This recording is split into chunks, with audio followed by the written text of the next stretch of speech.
Hello, hello, hello, and welcome back to Beyond the Hustle podcast, the podcast for building the human that you are behind the business and behind the success. Also, welcome back to the Money Rewire Series, the series where I am diving into the subconscious patterns shaping your income, sales, and your success. I have loved hearing you guys talk about and share everything that came through from last week's episode. So if you haven't listened to last week's episode, we spoke about money avoidance. We spoke about pretending tax doesn't exist, not checking your profit, feeling anxious every time you open your banking app, and how every time you avoid money, you're slowly teaching your subconscious that money isn't safe. I also shared how money avoidance cost me an extra grand that I had to take out of my savings. So make sure you go and listen to that episode. But today we are going to be diving into growing up around money stories and taking on money stories. And the question I really want to ask you guys today is, where did you learn that money wasn't safe in the first place?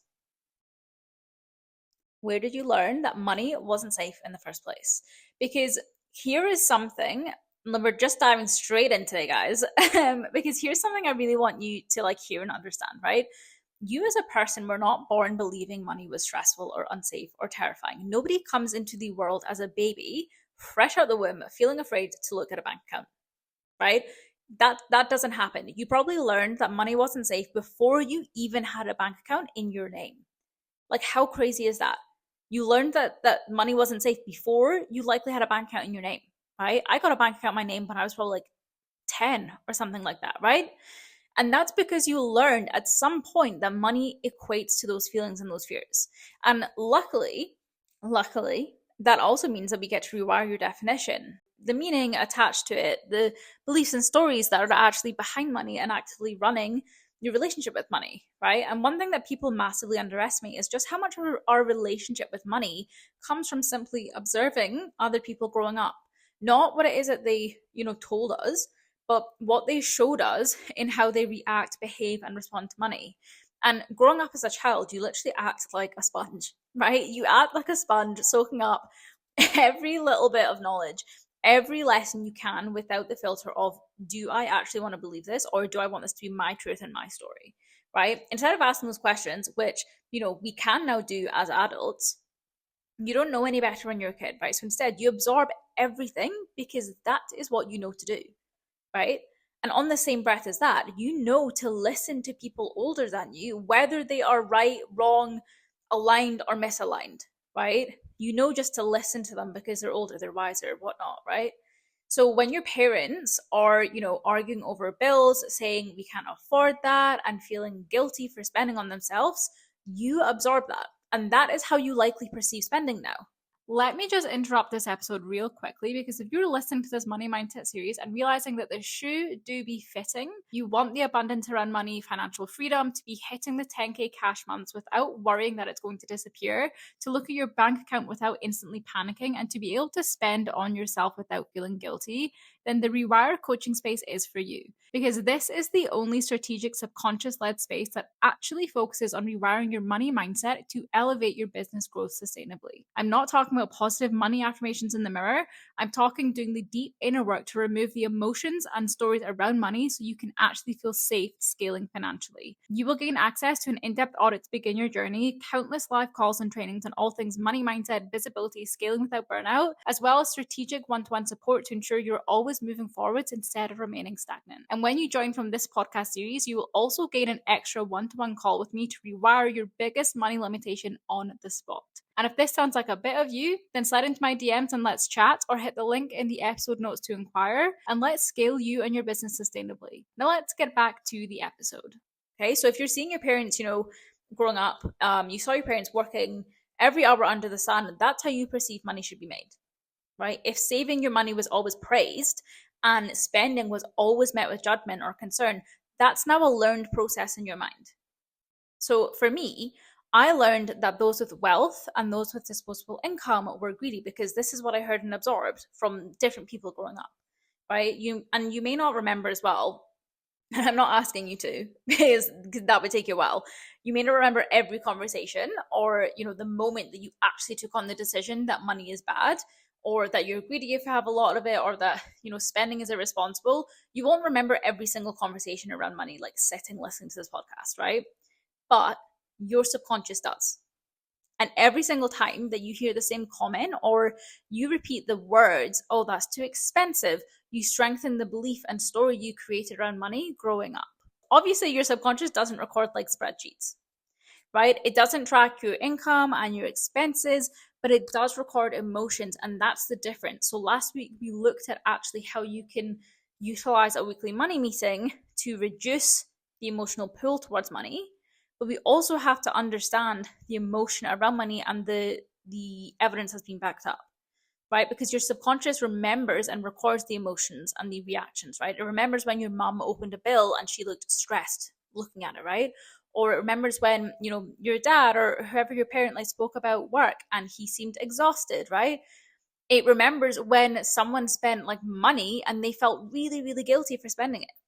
And it could be a throwaway comment from them. It could be a moment of guilt for them as an adult that they then go, oh, well, done it now, whatever, c'est la vie. But for you, it could be, I've seen them feel guilty, and that's what you're taking, right? Your subconscious isn't deciding, hey, money exists. It's deciding that money creates stress or exhaustion or panic or guilt or whatever emotion it may be. And then, as a result, it spends years trying to protect you from that very emotion. So as you're listening to this, I want you to begin to question kind of what story do you feel your subconscious has been repeating for years, right? What sentence often leaves your mouth when you speak about money? Because whatever thought pops up when you think about money, whether that is spending it, holding it, receiving it, the reason I want you to ask yourself this question is because everyone has a different answer. And I can sit here and I can explain one answer to you, but that's not going to help you, right? I could explain how one of my clients, feels that she shouldn't be spending because she's not good with money. Or I could tell you about how another client of mine feels greedy for earning a certain amount because other people are struggling, right? I could explain that. I could explain how some people learned money is hard to earn and that is a story that repeats for them. But if you actually sit here and you're believing that, or walking whatever way you are listening to this, if you actually believe that money or wanting money is selfish, then that conversation won't help you. So while some people learned that they had to work themselves into the ground to earn and be deserving of money, I myself learned that rich people are greedy and that having more money than, I needed made me a bad person. So again, ask yourself what story repeats in a loop around money for yourself, right? What do you believe to be true about money? And what does having money change in you? And you can hit pause for a second, just let yourself become aware of the story that does repeat. Let me have a little sip of my coffee while you think. Because once you understand the story that you're playing into, that you learned, now you can understand how you show up for that story, because that's what your subconscious wants.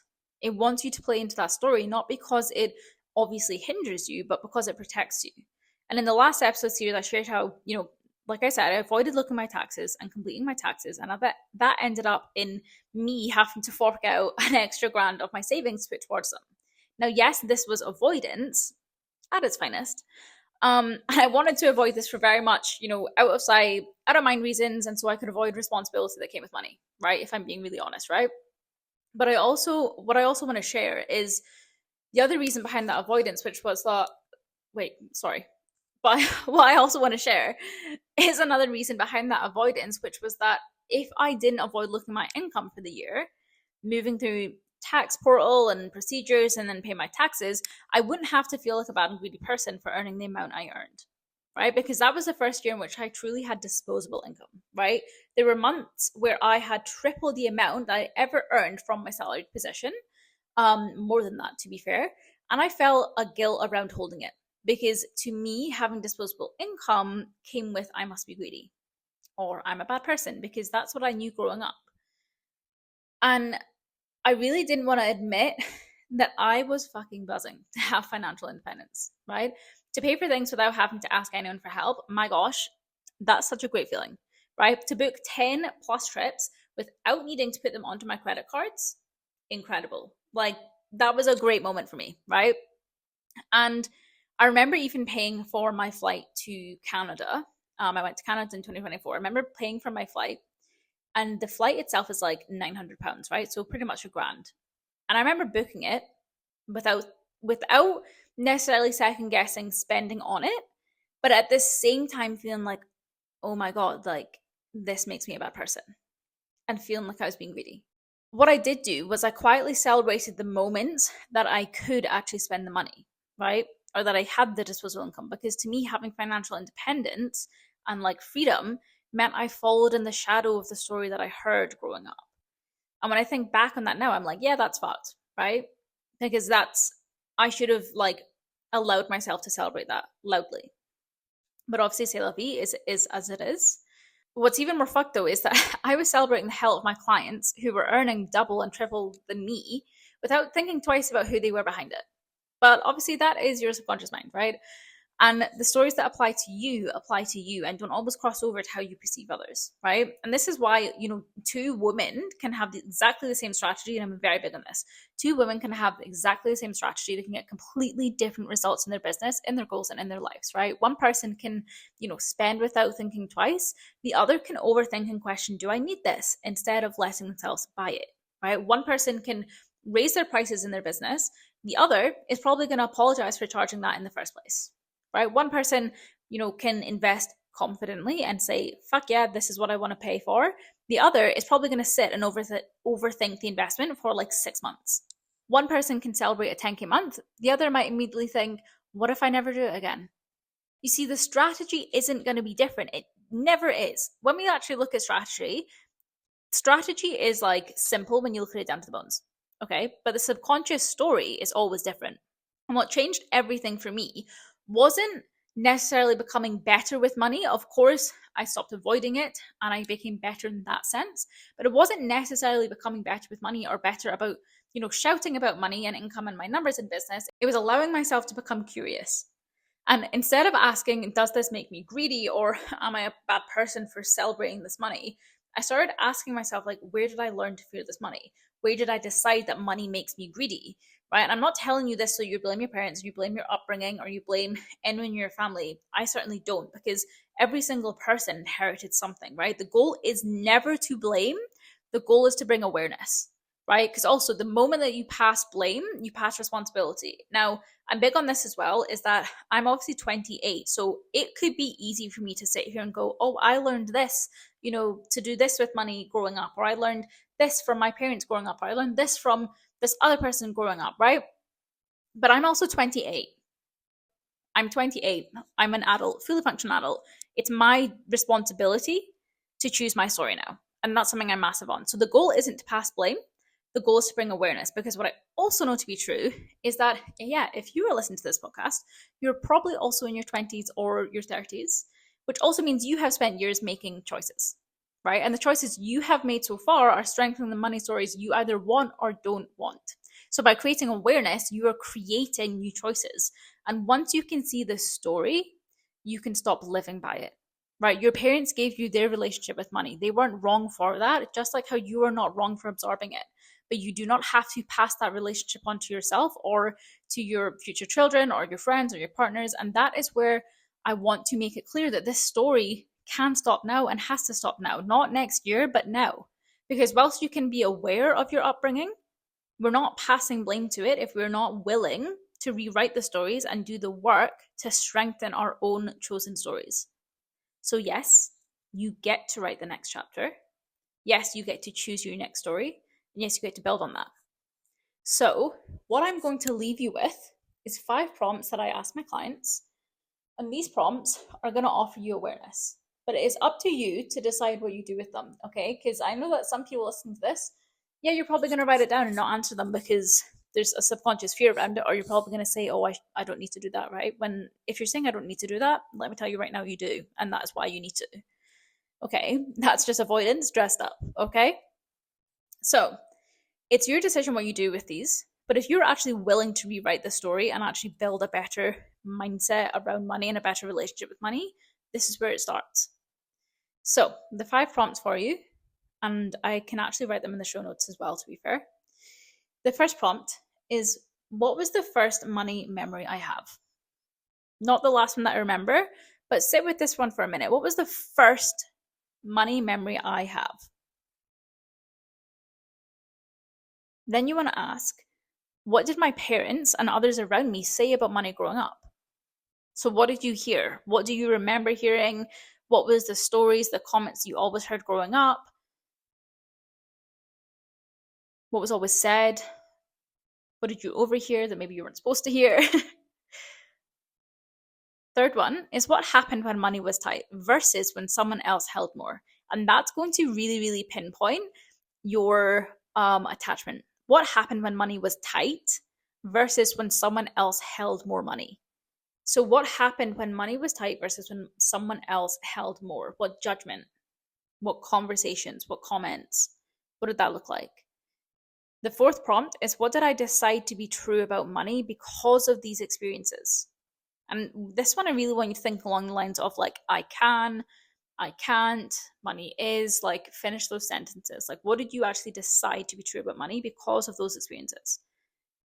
Did you decide that you can't spend? That money is selfish, money is greedy, money makes you a bad person? And then lastly, and this is going to be the real kicker, what beliefs do I actually want to keep? So when you're looking at the beliefs from prompt number 4, what beliefs do you actually want to keep? What ones do you actually want? What ones do you actually want to keep building on? And just sit with them, right? Journal on them. Do not judge the answers. There's no judgment here. There's no blame. We want to actually allow you to sit and journal and let the answers come through. Let them come out and then decide how you're going to rewrite the story, right? So whatever beliefs you want to keep, whatever beliefs you don't want to keep, what beliefs do you want to step into?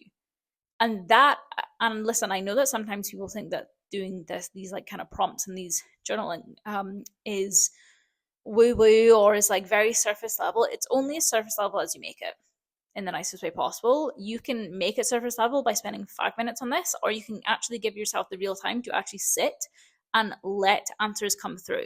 The first answer you probably have is probably going to be more of your conscious answer. Sit with it. Even if you write your answers out, walk away for 5 minutes, make a cup of tea, bring yourself back and do them again and see what else comes through. But these prompts, like I said, these are prompts that I ask my clients when we're going through money mindset work, right? These prompts offer clarity, offer awareness, and offer change. Like I said, though, it is up to you to decide what you do with them, okay? So I'm going to love you guys and leave you here. Next week, we're going to be looking at money ceilings and why you can't get past 10K in your business or can't get past a certain income threshold in your business. And I'm very excited for that one. And yeah, I will see you guys next week. Well, you will hear me next week. As always, if you have any questions around money mindset, around the money series, you can slide into my DMs on Instagram. The link will be in the show notes. And I cannot wait to hear what comes out from these prompts. You can send me your answers if you want to. Like, I would love to hear it. And I can't wait to hear what comes up and to see you next week.